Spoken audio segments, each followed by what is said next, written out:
तो हम अपनी पार्टी भारतीय राष्ट्रीय कांग्रेस की तरफ से पूरे देश को मकर संक्रांति की बहुत बधाई देते हैं। और आज के ही दिन मणिपुर से भारत जोड़ो न्याय यात्रा की शुरुआत हो रही है। मणिपुर से यात्रा इसलिए शुरुआत की जा रही है कि आपने देखा कि मणिपुर में जिस तरह से अत्याचार हुए हैं, और मसला सिर्फ मणिपुर का नहीं है। आप जीवन से जुड़े हुए किसी भी क्षेत्र या पहलू को उठा करके देख लीजिए, चाहे आप किसान की बात कर लें, मजदूर की बात कर लें, जवान की बात कर लें, महिला की बात कर लें।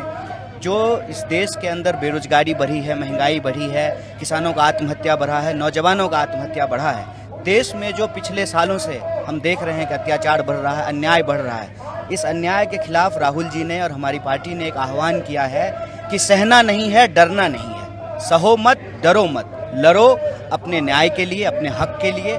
और इसी भावना को लेकर के, इसी भाव को लेकर के, इसी विचार को लेकर के भारतीय राष्ट्रीय कांग्रेस ने भारत जोड़ो न्याय यात्रा की शुरुआत कर रही है। तो मैं इस देश के तमाम आम आवाम से ये अपील करना चाहता हूँ कि आप महसूस करते हैं कि आपके साथ अगर कुछ गलत हो रहा है, आपके साथ कोई अत्याचार हो रहा है, अन्याय हो रहा है, तो उस अन्याय के खिलाफ ना आपको डरने की ज़रूरत है, ना उस अन्याय को आपको सहने की ज़रूरत है। तो आप आइए, इस मुहिम में शामिल होइए। और हम आप तमाम लोगों से अपील करना चाहते हैं कि इस देश में अगर आप अन्याय को समाप्त करके न्याय को स्थापित करना चाहते हैं तो आप न्याय योद्धा बनिए और राहुल जी की इस मुहिम में शामिल होइए।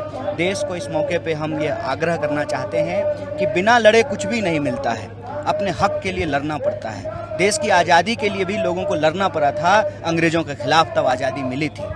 तो इस देश में अगर हम चाहते हैं कि अन्याय स्थापित ना हो जाए, अन्याय का राज ना हो जाए, क्योंकि पिछले दिनों से हम देख रहे हैं कि लगातार आप किसी भी वर्ग या समूह को उठा करके देख लीजिए, किसी भी जाति या लिंग, भाषा, बोली, क्षेत्र, संस्कृति के लोगों को उठा करके देख लीजिए, तो कहीं ना कहीं देश में अन्याय बढ़ा है। और इस अन्याय के खिलाफ आप तमाम लोगों से यह आग्रह है कि आप इसमें शामिल हो, न्याय योद्धा बने और भारत जोड़ो न्याय यात्रा में शामिल होकर के अन्याय के खिलाफ न्याय के इस आवाज़ को बुलंद करें।